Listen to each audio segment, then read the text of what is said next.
Hello, everyone. I'm the Bodacious Cowboy with my co-host, Christy Knichel. Are you ready for a special edition of the Storytelling Chronicles? We are. Let's go. Look out!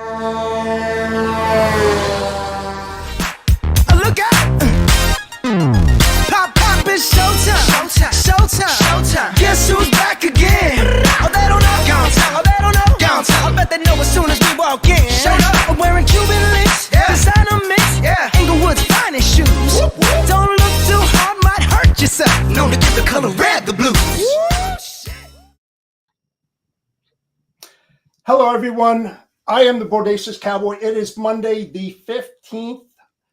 Today's podcast is brought to you by Freight Validate, TAFs, and Thai TMS. We thank our sponsors so much for believing in our narrative and supporting our efforts.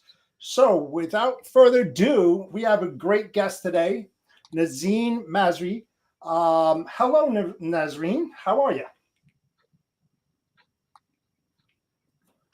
Doing good? I don't know. We can hear you. There we go. Can you hear me now? Yeah. Listen, novices, so that's okay. Somehow I muted myself. But hello, everyone. Listen, this is something I learned on another podcast that I do. If people don't unmute, you got to take a drink for when you don't unmute. So let's drink to that. There we go. Awesome. Well, everyone, let me tell you a little bit about our special guest today, Nisrine Masri. Did I say that right? Yes, you did. Yeah. Awesome. With over 20 years of experience in the moving industry, she's the driving force behind Movers Dispatch Board, leveraging her extensive knowledge and insights. Masri has introduced an innovative solution exclusively designed for professionals in the moving industry. In 2003, after graduating with a bachelor's degree in business administration with a concentration in business management from the University of Texas at Arlington, Nisrine began her entrepreneurial journey by establishing her own moving company. Through perseverance and dedication, she transformed it into the thriving business it has become today. This firsthand experience of building a successful moving company gives Nisrine a unique perspective and deep empathy for the challenges faced by professionals in this industry. It is invaluable experience that fuels her passion to create innovative solutions like Movers Dispatch Board, empowering others to achieve their own success in the moving industry. So welcome, Nisrine. Yeah. So why don't you, I know I just read a little bit about your bio, but why don't you run us through a little bit of your history, how you got started in transportation in general, and tell us a little bit about your business and yourself. Yes, absolutely. So initially by trade, sales has been my, what I'm really good at. And I started off doing sales for a construction company. This was way back 25 years ago. And I worked for them for a little bit and then decided that I was going to get into trucking. So I thought this would be really interesting. And I worked for a third-party logistics company, wanted to do sales for them, but I didn't have any experience under my belt. So they put me into a customer service position. Did that for a little bit and then slowly started growing within that company into doing international shipping. And then I moved over into their rating department and then decided that I was going to start my own company with my husband at the time.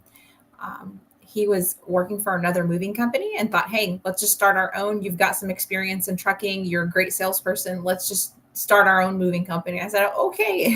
I didn't know anything about household goods because I'd been doing freight for several years before that. So that's how Condor started. We literally started from an extra bedroom in our house at the time and did, sales and dispatching, customer service, accounting, you name it. I was every department. So, and he did all of the moves. And I did this, part-time until it got big enough to where I went to him one day and I said, hey, if you really want me to take this to the next level, I've got to quit my job. I've got to do this full time. So he said, okay. And I think that was probably about maybe 6 to 8 months of me doing it, half and half part-time, and did that. And now 21 years later, this is where I'm at today. We've been in business for 21 years, which is super impressive because I can still remember it starting from really nothing. Every policy, every procedure, every operational thing that we have put in place was put in place by myself and my partner. I'm more on the administrative side of things, of like running the actual, compliance, HR, marketing, sales, that end of the business. He runs the operational side of like the trucks part of it and the crews. But it's been an amazing journey seeing something that was created from really nothing into where it's at today. And then about 2 years ago, I started the development of Movers Dispatch Board, which is also in the moving industry, on the software side of things, web-based load board for the moving industry. There's a lot of load boards out there right now for freight, but there's really nothing that's targeting the moving industry. And that's something we didn't have. So moving companies really, without just the old traditional pick up the phone, oh, I know this guy, or I know this guy, or let me Google a company out in California and see if I can get some helpers or see if I can find some loads. There's really no load board or no way of networking. And right. That was the reason why I developed the Movers Dispatch Board. So still, in the same industry, something that I knew really well on the operational side of it. So I didn't really get too far away from that. It was more on the technology. So I know some coding, but I'm not a coder. So obviously I had to set up a team, and I have a team of developers who do all the developing. And for me, I came up with all of the architecture and the structure of how it would flow, what would the user experience would be. Who are my users? I know the users firsthand because they're people I work with on a day-to-day basis. So I know how computer savvy they are, how, if it's too complicated, they're not going to use it. And so, so that was very helpful for me. So now I run both companies. So about half my day is spent doing Movers Dispatch, half my day is spent doing Condor, and a lot of after hours stuff too. So I get home and there's more work to be done behind the scenes. Welcome to logistics. Yeah, no matter what kind of logistics. I know. I mean, that's like the commonality, right? 24/7, 365, you're in it, right? You got to be in it to win it. Got a quick question for you. Do your customers have access to your TMS on that load board, or is it strictly internal? So our customers would have access to the load board, but it's a B2B platform. So when you refer to our customers, are you meaning like the Condor customers or the Movers Dispatch Board customers? Which ones? Either or.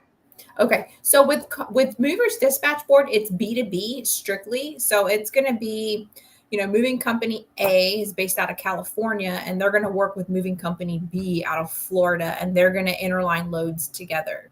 Gotcha. So if let's say the company out of California had a load that's 200 cubic feet, 1,400 pounds, and they wanted to get it to Florida, but didn't have a full trailer, it's LTL for the freight world. What they would do is they would interline with this company out of Florida if they were going back. So that way, when they were deadheading, they didn't deadhead home empty. They had a full load. Gotcha.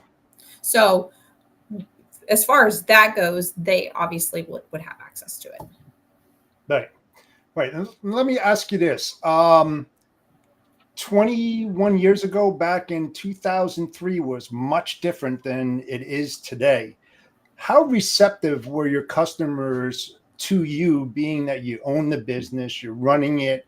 What kind of difficulties and barriers or even obstacles that you had to go through, jump over in order to be successful? What happened during that time? Well, I think for me, I've always built a really good rapport with my clients. So building trust has never really been an issue. I come across as I am trustworthy, so it's never really been a huge challenge for me to get in with a situation of try to sell, whether it be Condor or Movers Dispatch Board, and actually be able to make a sale, because I am very straightforward. I'm very honest. If I can't do something, I'm going to let you know, hey, we can't do this.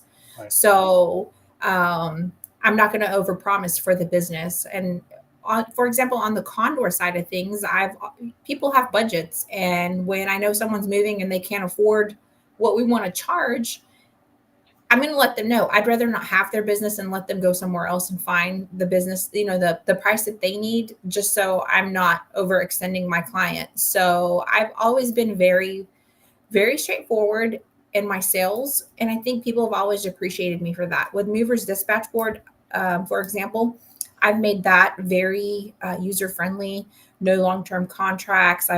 We've implemented to where now people can access the load board without even having to pay a subscription, because I don't want people to sign up if they actually can't benefit. So, because what will happen is they will cancel and then I'll lose their business and it'll be a lot harder to get them back and bring them back. So we have a free subscription model where they can still kind of view the loads, but once it starts making sense to their lanes or where they're running, then they can go on a paid plan. So I feel like that's always important when you're doing business, is that the client feel like they have some flexibility and they can really trust you, that you're not just a salesperson. So Go ahead. I was just going to add to what you were saying. So I think part of what Jeff is trying to pull out of you too is, did you have issues because of being a woman back then, starting the business, and men wanting to work with you? Absolutely. I was a 23-year-old girl. Right. And I'm in an industry full of men. I was cute back then. I'm not cute today. So now I'm 20 plus years older. Yes, absolutely. Because they would come into the office and they saw this little 24, 23-year-old girl trying to, say that she was the business owner.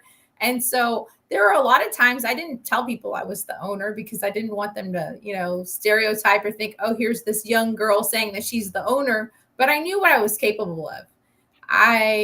Which I'll get into this a little bit later about like who was my female mentor and how I believe I am the woman I am today. And I'll tell you all about her later. But absolutely, there's always been challenges with that. I've been challenged with truck drivers coming in trying to tell me that the capacity, the cubic footage that the load took was a lot more than what it should have been. And, and I had to get it out there and say, no, it's not. I know how to figure out cubic feet and all. So yes, absolutely. There's been challenges, but I think the biggest thing is that when you empower yourself as a woman and you have the education and you have the knowledge behind you, once you start speaking to people, they start respecting you once they know that you're not just a female or a cute face or whatever you may be stereotyped as. So I think that's really important.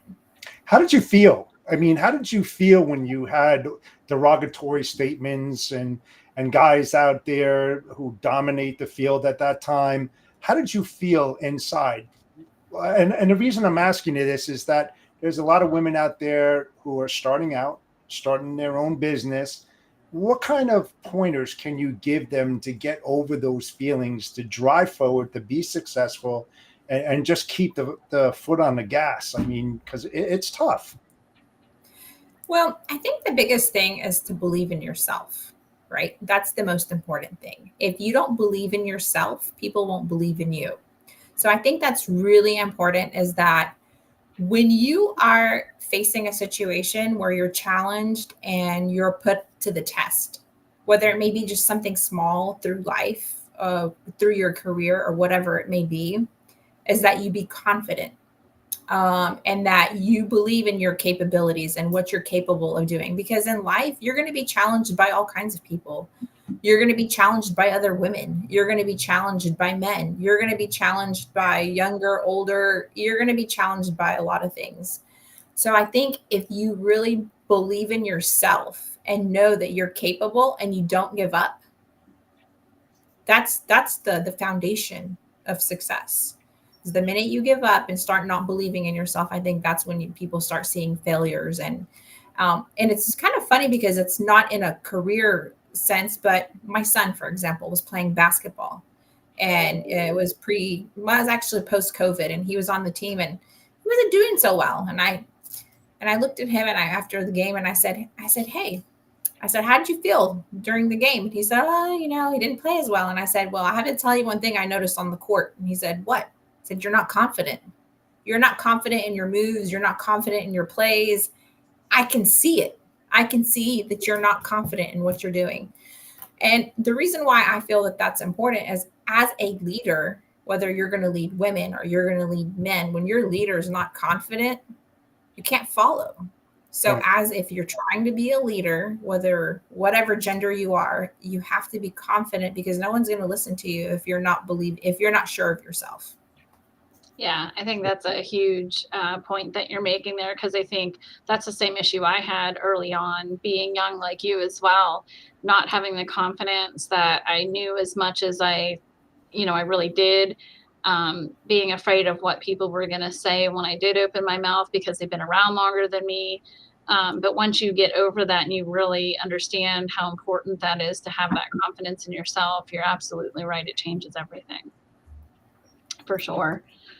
So with that being said, what do you think the phrase empowered women mean to you, or empowering women? And how do you try to live that daily? Well, I think empowering women means that you are given the resource. Things shouldn't be handed to you because you're a woman or a man. Yeah. That's the key, number one. And I think sometimes people kind of get carried away with, should we just be handed things because you're a minority or you're a female or you're this or that? I think empowering any, whether it be women or men or whoever, any minority, I think having the right resources and the knowledge is really important. So, knowing that you have the tools for success and maximizing that. There's a lot of mentorship programs out there that help women. My biggest mentor was my mother, and I'll tell you all about her later. Um, but having and using every tool and resource that you have, and even having support. There's a lot of men out there that support empowering women and helping women succeed. I can think of a lot of men that have helped me in my career, even till today, that support me and want to see me succeed and are always, giving me tools. There's probably about 4 men that I know that I have met through my life that I look up to, because they're not in the trucking, they're not in logistics, they're in other career. They have, completely different careers, but I've watched them and I've seen them persevere and grow their careers. And it's amazing. I look at them and I look up to them. And so I use a lot of skills and look at other people to kind of empower myself. And I think that's really important, just like the knowledge and education and maximizing the support that's out there. Because there's a lot of support out there that help women. I had a lady call me 2 weeks ago, and she's a dispatcher for freight. And she called and said, I know this sounds really weird, but I just signed up to your load board. We do household goods. We don't do freight, but I'm trying to get into the industry. And she's kind of starting off and wanted to kind of pick my brain. And she said, I would be willing to pay you. I kind of laughed at it, but I said, absolutely not. I won't take your money. I said, why don't we set up a call? I can give you about 30 minutes to an hour of my time and ask me whatever questions you have. I know mostly about household goods. I know some about freight, but my specialty is household goods. So you can call me and I'll be more than happy to help you free of charge. I'm not going to take your money. Here's someone calling me saying, can you help me? And I said, absolutely. So I love doing things like that whenever I can help. And that makes me feel empowered as a woman. When someone asks me for help and I'm willing to do it, I will help anyone. So when I can. I love that last statement you just said. It makes you feel empowered as a woman to help others. And whether that's a man or a woman, I mean, I totally agree with you 100%. And giving your time, I think, is so important for all of us to give back, to help uplift everyone, help with confidence, whatever you can, because I want to see everyone successful, and I'm sure you do as well. So I think that's a great point that you brought up. Well, as a leader, you want the people around you to succeed. So Right. even if it's your own employees, why wouldn't you want your employees to succeed? Because when they succeed, you succeed as a leader, because now they have, met their goals and they have done better for themselves, which ultimately is a reflection of you and your company. So Right. And I have an example briefly too. So I do a lot of mentoring as well. And maybe it's not so much structured as some mentors would be, but I actually had mentored a young woman for a few years, and she currently now works for me, which I think is awesome because you just got to that point where you build that relationship and then they want to come work with you or do something with you in that aspect too. So I think that's important for that as well. It's nice when other women come to you and tell you they look up to you. And Yeah. I get that, and not to, fluff my feathers, but when other women tell me that, and people that I know or people who have met me and tell me that they look up to me, it's empowering. It feels really good. And then it makes me want to give back because I know at least I'm doing something right. So Exactly. Right. And I feel the same way. I've empowered women. It's not about titles. Titles are meaningless. It's about giving them that knowledge, that experience that's going to help them level up to whatever they want to do. But you have to listen with intent. I say it all the time. That's a big missing part about listening, is actually listening and understanding what is being said and then to be understood. And if you have the ability as a leader to do that, your employees are going to rise, no matter if they're female or if they're male. But you have to get in the trenches. You can't sit in your office and just have them come to you. You actually, as a leader, need to go to them to feel the pulse of your office, to see what's going on, what's not working, what's working, who's upset, who's not upset, And it really is all about that, giving back. I had the same opportunity when people reached out to me, and I wasn't going to charge them because they were in a position, not a very good position, and they wanted to learn. And I love giving back. So I'm right with you. Definitely. It's important to give back because I can remember being in situations where people have helped me. And even as a leader today, I have people that I look up to, and that still, that somewhat, like I said earlier, they don't really like mentor me, but I talk business with, and I get advice and I get feedback, and their careers are completely different than mine. Yeah. And I think that's the cool thing though, no matter what industry you're in, like business is business at the end of the day. And we all have a lot of the same challenges. So I think having those people to bounce those ideas off of is great. Absolutely. So you're a little bit different. Like we talk about freight a lot, right? And you're in the household goods. So curious, how many men to women do you have working for you? And then say your clients, are you mostly working with men and women? And why do you feel that's the type of industry you're in with the household goods? I can't even talk today. Why do you feel that that's a good area for women to come into as well? Absolutely. So as far as our crews and drivers, they're predominantly male.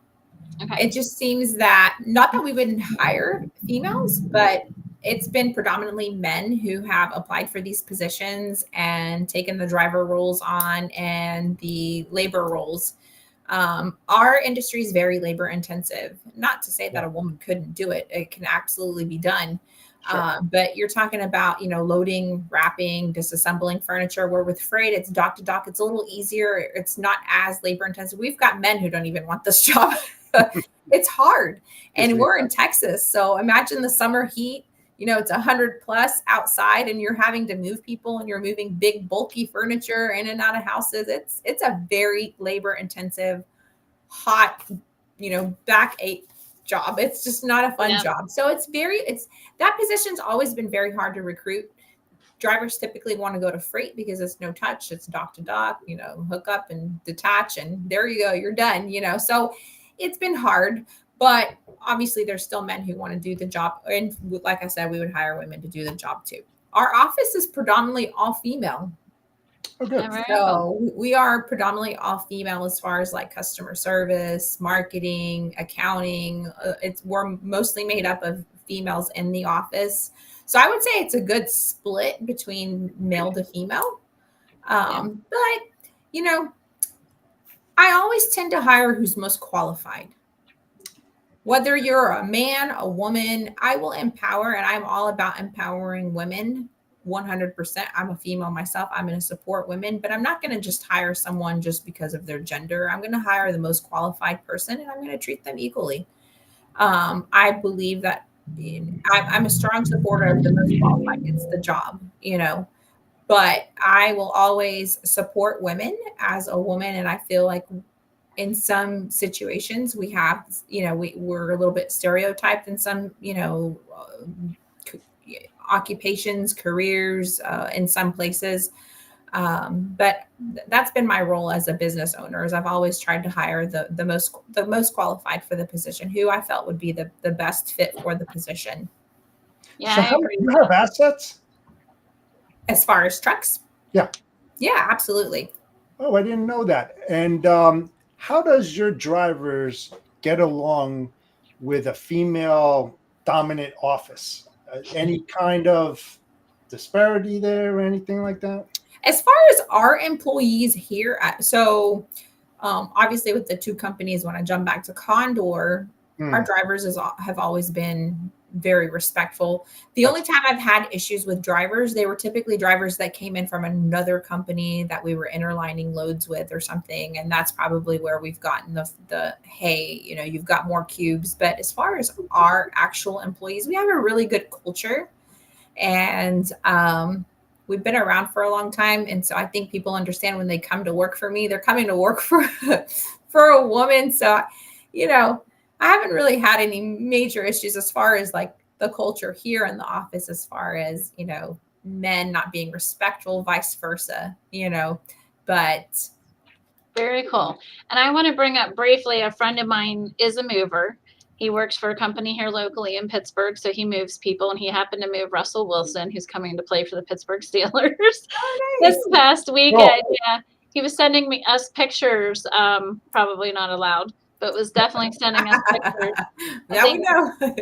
Yeah. But the thing is, he helped us as well. And like, you are right, though. That's probably definitely very male dominated, though, because it's very tough work. It's hard to move and pick up that heavy furniture and whatnot. So it's very labor intensive. It's a very hard job. And it's, like I said, it's even hard to just recruit men to do the job. So right. Women do really great as packers, though, as far as like packing and driving too. So, but the not to say that they wouldn't do, but I can, as long as I've been around, and as far as drivers that I've come across that were female in 21 years, I have seen 2 female drivers and 1 mover that I worked with.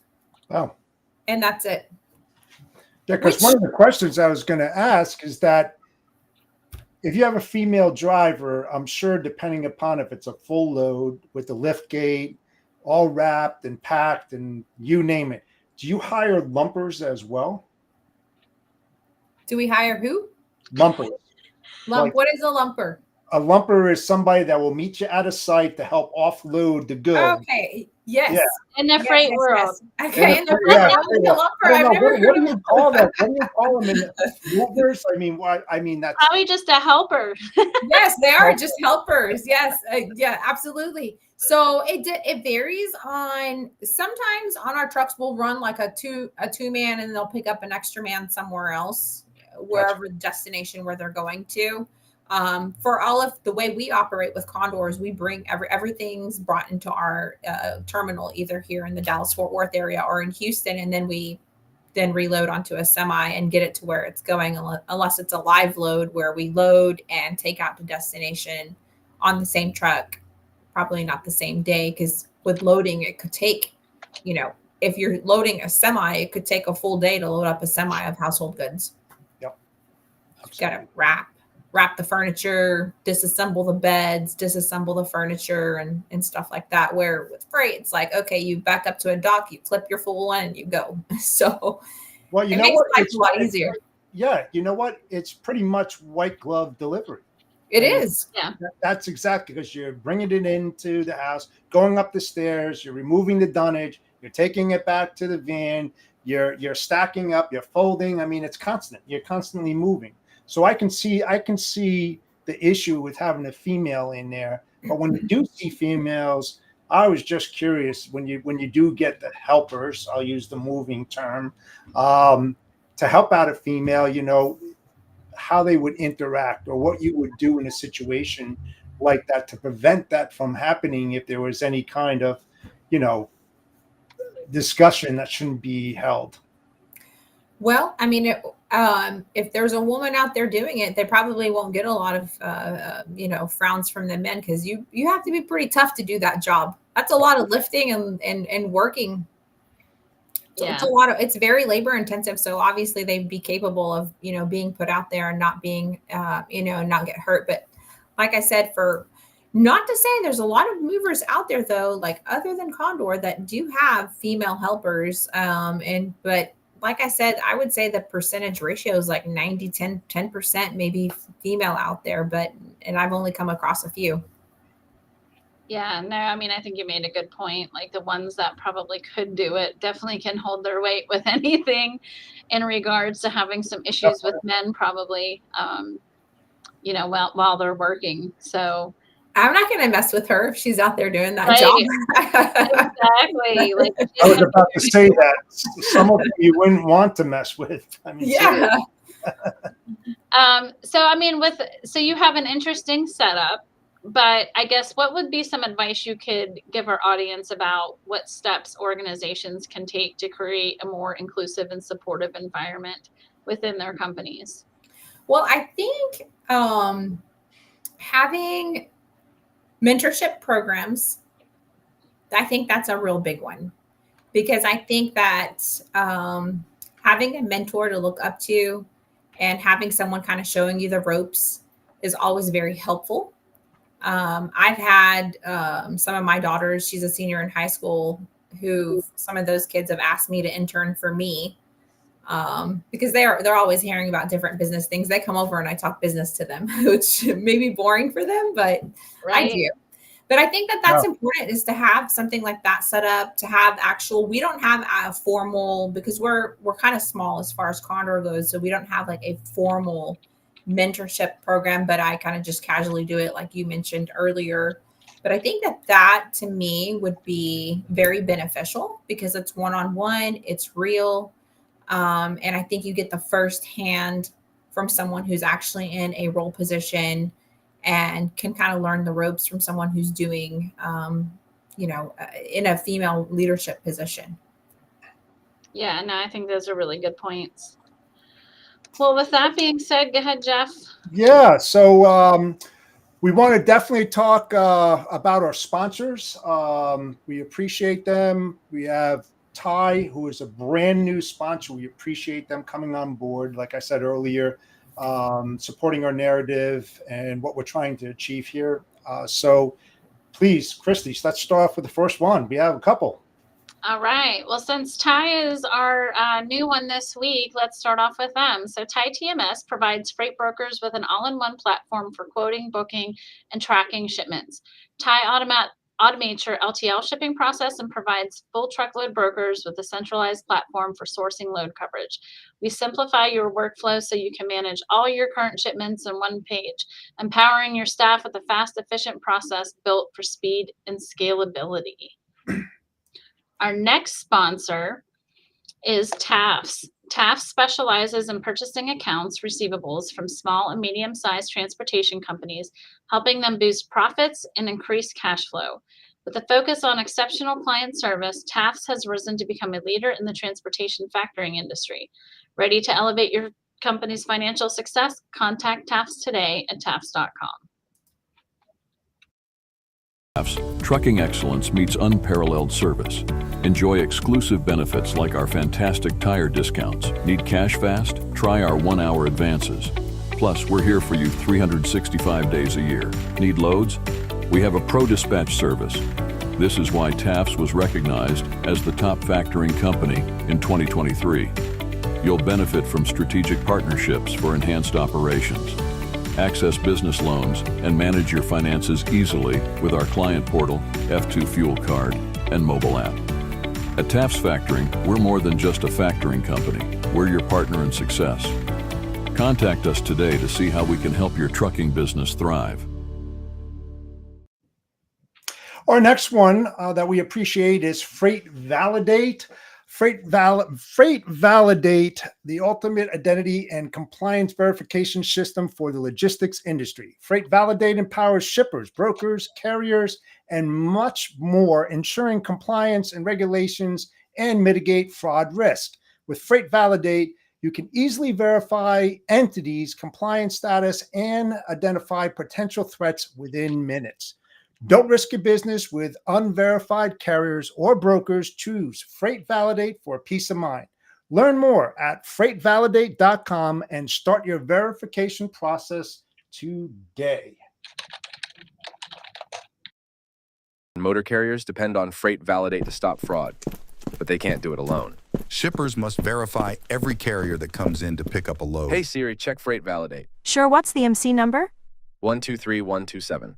The company you can rent ME LLC is a carrier and cannot be completely validated at freightvalidate.com. The platform is not able to verify information obtained in federal, state, or public sources in regard to identity, risk assessment, or compliance history with 100% certainty. Please follow company protocols for additional safety and compliance vetting. For more information, please go to freightvalidate.com.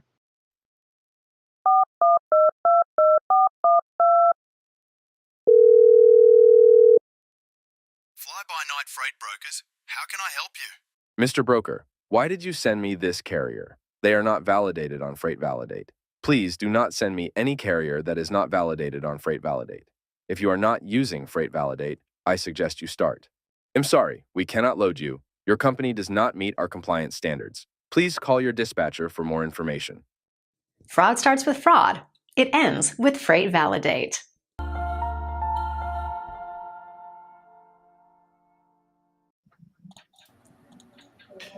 Yeah, so thank you again to all of our sponsors, Freight Validate, TAFs, and Thai TMS for sponsoring our show. Yeah, awesome stuff. We truly appreciate it. So going back into our discussion, you mentioned earlier, I think mentors is a huge part, I think, that leaders like us need to not only give back, but have ourselves. So can you speak to us about who your mentors were in your career and why is that important? Absolutely. So early on, my first mentor was my mother. And let me tell you, she is the hardest working person that I know. So, and funny story is she works for me today, but I grew up working for her. Oh, that's interesting. Wow. So both my parents are entrepreneurs, and growing up, I worked for my mother, and she was in the bridal business. So she sold like wedding gowns and bridesmaid dresses, like every little girl's dream to work in a place like that growing up. So, but let me tell you, it was a hard job because my mom was very, very strict. You had to be at work after school. So after I left school, that's where we had to go. We had to pick a job. We either worked for my mom or my dad, but we worked for, most of us, we would typically work for her.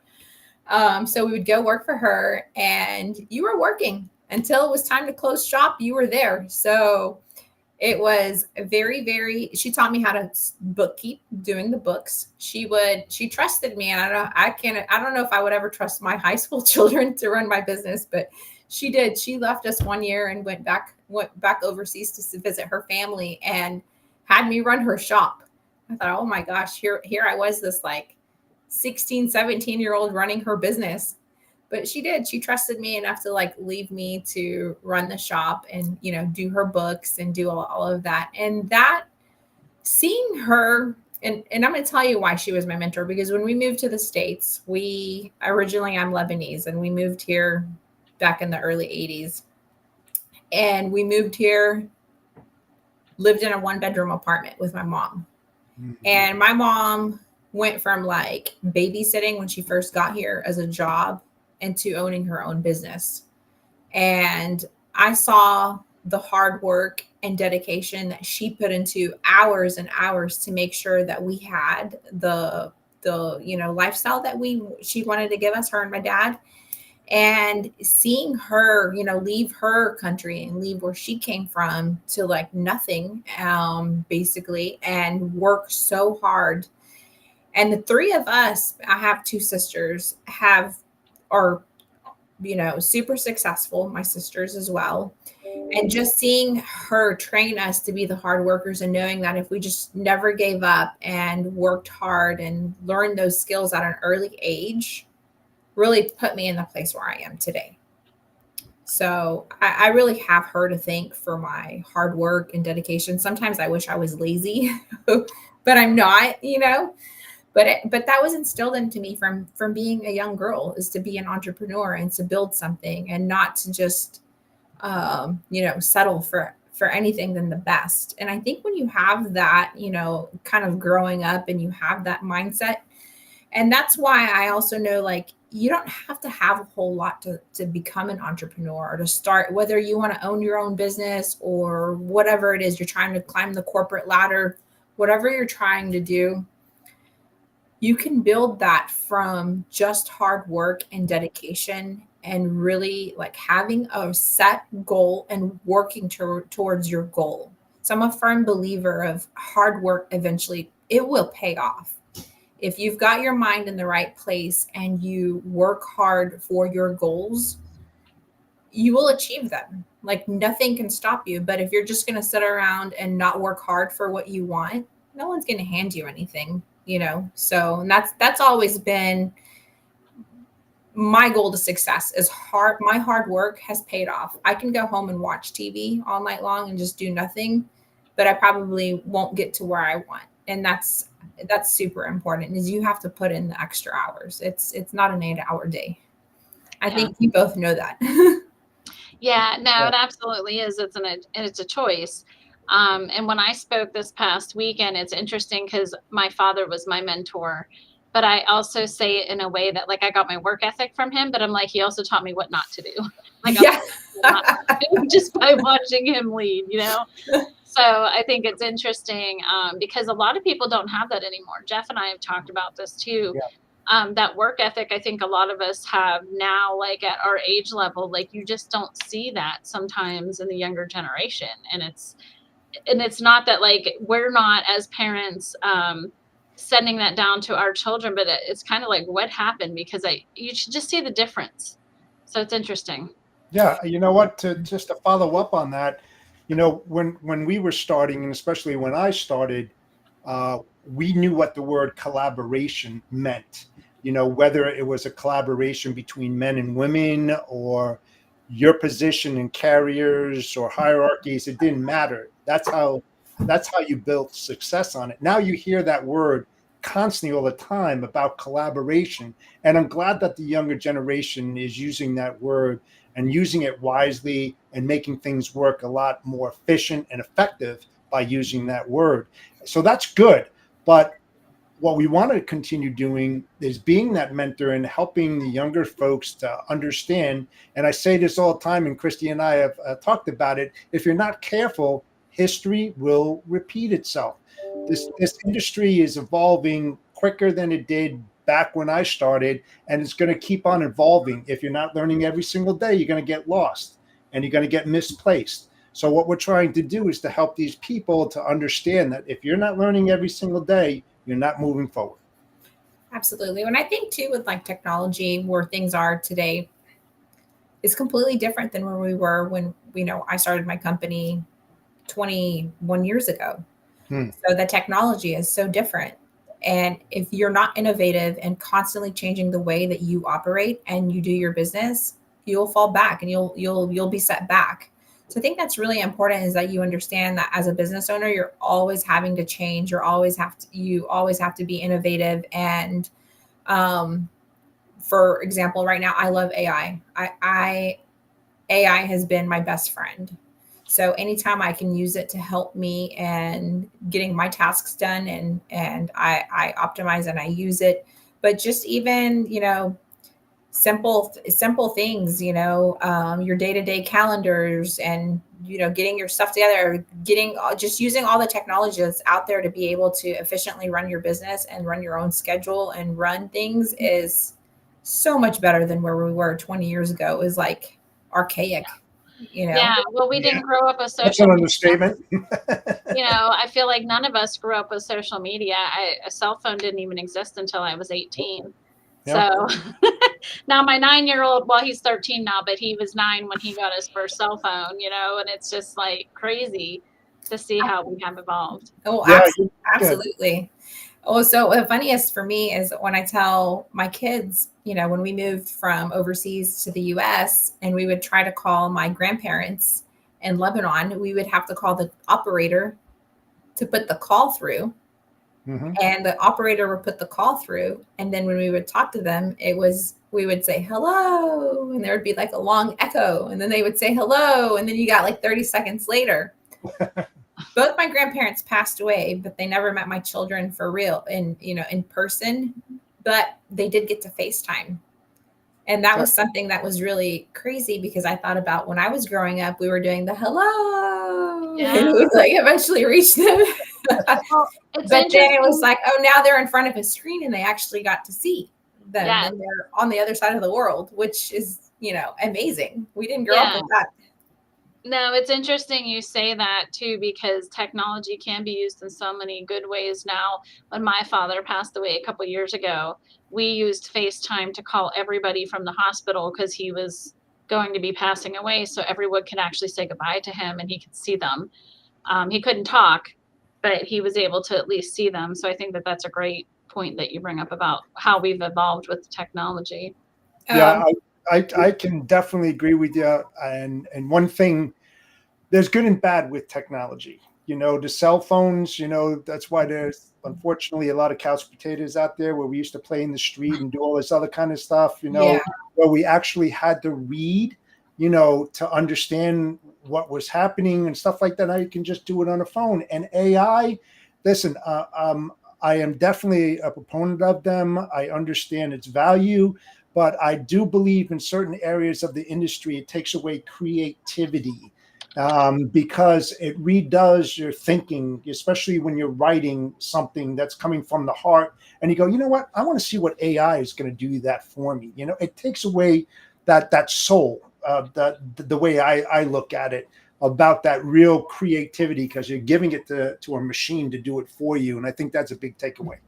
I think with AI, you kind of have to use it to where you're absolutely right. It takes the human touch out of a response. So I can see when something's been written through AI or once it's been written through the human touch and someone's, written it. I think when I use AI to help write things, you always have to go back in and add the human touch to it because it does sound robotic and it is very repetitive. So in situations like that, you do have to make adjustments. I'm sure it'll be more advanced, in 5-10 years from now, with the way that things are. I know there's a lot of fear about AI taking a lot of jobs over and stuff, but I think AI currently is just like an additive tool to kind of just help us get through.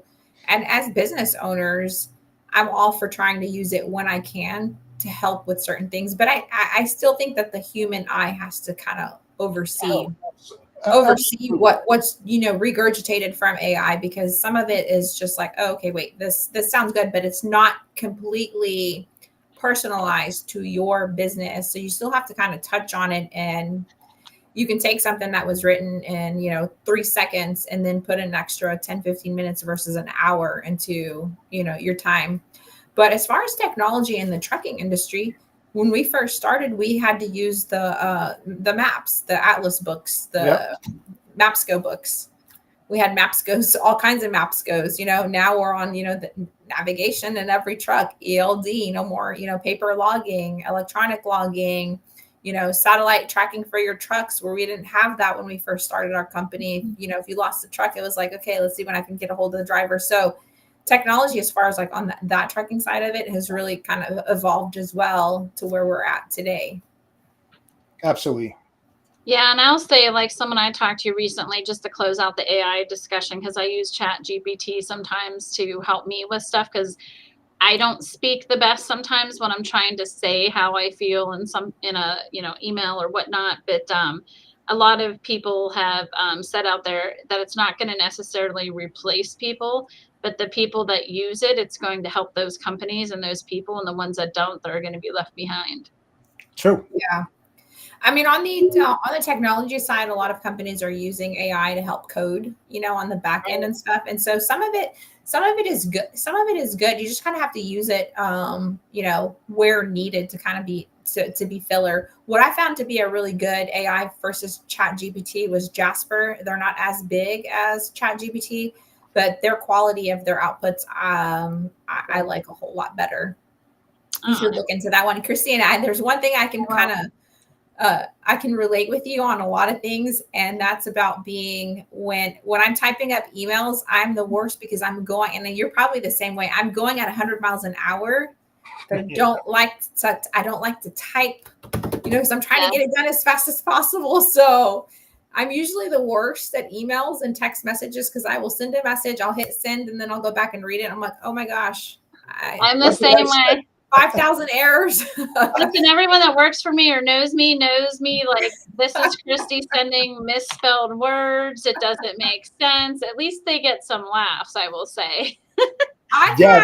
There's a running joke in my family. There's about like 10 or 15 of us in a group chat. This includes all the nieces and nephews and aunts and uncles, and we're all in one chat, and they all joke about me because my text messages are the worst. They're like, what is she saying right now? Because I do the same thing. I'm always in a hurry and I hit send. Yeah. And then you're like, no.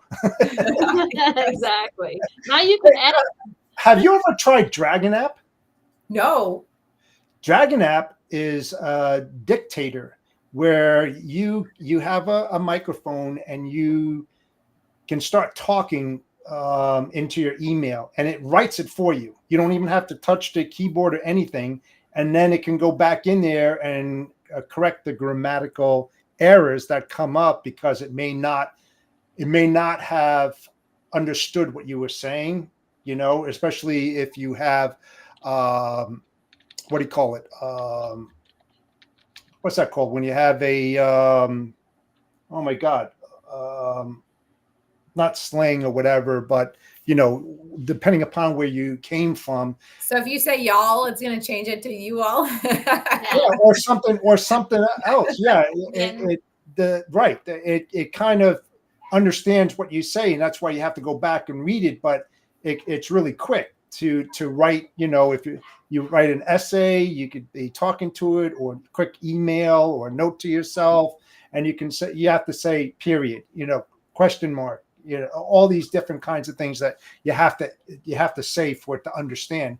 But it's pretty cool. You should look into it. I've used it for a long time. You said it's Dragon App? Dragon App. Yep. Okay. I wrote it down. I got 2 new apps to check out now. So I know we're going to be coming up to the end here. We want to get a couple more questions. And I guess my next one would be, I don't know if you talked about it, but why did you choose a career, I guess, in logistics? It's a little bit different. You're doing logistics, but you're doing specifically home delivery, which is, I would say, probably a little bit more challenging than freight in particular. And why do you think that would be a good industry for women to explore? Absolutely. So I kind of got into it by accident. It wasn't a career path. I didn't really grow up thinking I wanted to be in the trucking industry. I always laugh about it because I love fashion. I love design. I grew up being such a girly girl type of girl that I never thought I would be in the logistics industry. It just kind of happened to be where I fell. I fell into it, but I love it, and obviously I'm still doing it. So there's something there that's kept me here. Would I change that? I don't know. Like today, I feel like I'm in a good place. I love the trucking industry. I know it pretty well, and I'm very confident in what I do. So to kind of start up a whole new career, I do things that I like as hobbies, but do what I'm good at for work. And so this is kind of where I'm really good. Household goods, I have stuck with household goods because this is going to sound really funny when I tell you this, but the money is good. It pays really well. And so sometimes you kind of look at things on a financial, the financial part of things, and you're like, okay, well, this makes sense for me to be here and I'm good at it. So I'm going to continue to do what I know best. And that's why when I did Movers Dispatch Board, I stuck in household goods because I know that industry so well. So it only made sense for me to take something that I already knew a lot about and add tools that other movers could benefit from. So when I'm selling Movers Dispatch Board, I'm able to sell that on a personal level too, because I am a business owner. My client is me. You know, my client is someone who is me in another city, in another state, that I can help and say, hey, look, this tool would have been amazing had we had this, but now we have it. So here you go, try to use it. Right. So I think that that was really kind of why I developed Movers Dispatch Board and how I fell into that position. What was the second part of your question? Yeah, the second part is, why do you think it would be good for women to come into Yes. this industry? For women, there's so many opportunities in logistics. So you don't only have to be a truck driver, because I think that's the stereotype. Someone thinks that if you're in logistics, you need to be a truck driver. No, there's so many opportunities in logistics. There's opportunities from sales, which I love sales. I'm a salesperson. And I think in any industry, if you're looking to make really good money, be a salesperson. Salespeople make the most money out of any position and most jobs if you're looking to work for a company, because your pay is typically based on your performance. If you do well in what you do in selling, you make that. Some of the top earners are salespeople. So I love sales positions for that reason. I'm very money driven. So I always will do things that I know are money driven. But for women, so you've got opportunities in sales and logistics, accounting, HR. If you want to be in operations, warehousing, dispatching, I mean, the opportunities are endless. Yeah. You not only can be in logistics on the trucking side of it, but you can be on the air freight side of it. You can be at the airport. There's so many different places where you could be in logistics. You can be in brokering. So the opportunities are endless to jobs in logistics. And the thing that I love about the transportation industry, it's never going to die. Nothing will ever really replace what we do. Right. So you think about whether it be like, okay, it'll either be air freight, rail, trucks. What else is going to replace those three? Yeah, no, absolutely. So it'll always be there. It's an industry that's really not going to, there will be technology that will, with the driverless trucks or, situations like that. But will that really work? Maybe on the freight side it will. It won't work on household goods because the movers still have to come in and move stuff unless we have robots moving. I was just going to say, yeah. That might happen. It might happen. Yeah, who knows? We're saying it today, but maybe like 20 years from now, I would love to recruit some robots. If someone can come up with some robots that can help move people, I will buy some robots for that. And their salary will be motor oil. Yes. Yes. I'm sure at some point we will see that down the road. So, well, we're coming up to the end of our show. And before we end the show, I want to ask you if you could give some advice to women, and what advice you would give to men. Absolutely. So my advice to women is always believe in yourself and never think that because you're a woman that you're not capable and able. So that's the biggest thing. And so believe in yourself and know what you're capable of. And you will be challenged. People will challenge you. Not only men will challenge you, other women are going to challenge you too. So in your career, there will be all kinds of challenges, but you have to believe in yourself and know that you're capable and have the skill set to get to where you want to go. So educate yourself and utilize any tools that are out there to help empower you. If there are things that you don't know, go learn about them. Take a class somewhere, have someone mentor you. There's a lot of opportunities out there. And as far as men, I think that with men, the only advice that I would give to men is just always be supportive of the women that are out there trying to achieve. There are a lot of men that do that and there's men that don't, but I can't say that every man. There's a lot of men out there that are in my life now currently that are always very supportive of me and my goals and that are constantly helping me get to where I want to be. So, and just to continue to find those people in your life, find the people that are supportive, and the ones that are not supportive, send them away. Yep. And I couldn't agree more. Now, where can people find you if they want to look you up? So I am on LinkedIn. So definitely, I think that's the best place to find and connect with me is on LinkedIn. I've got both companies profiled and connected on my LinkedIn profile. So you'll see that I have 2 jobs at Condor Moving Systems. I'm a partner there. And then as well as the CEO and founder of Movers Dispatch Board. So I think LinkedIn would be the best place to connect with me. or through email. My email address is, do you want me to announce my email? Okay. So for Movers Dispatch Board, it's Nisrine, it's Nisrine at moversdispatchboard.com. And then for Condor, it's my first name, Nisrine, at condormovingsystems.com. Awesome. Well, thank you so much for being a great guest today. Thank you for having me. Story. Yeah, absolutely. Yeah, Nisrine, thank you so much for joining us today. I thought our conversation was very insightful. Love to have you back in a future date if you're open to it. Absolutely. Awesome. Awesome. So this is the end of the show. Next week, our guest will be Trey Griggs. The topic is going to be how can corporate build a culture that's welcoming to women to help them level up. So with that said, we will see you next week, the 22nd, which is a Monday at 2:30 p.m. right here on the Storytelling Chronicles, Empowering Women into Logistics. Everyone have a great week and a great rest of your day. I'm out. Thank you. You're welcome. Thanks.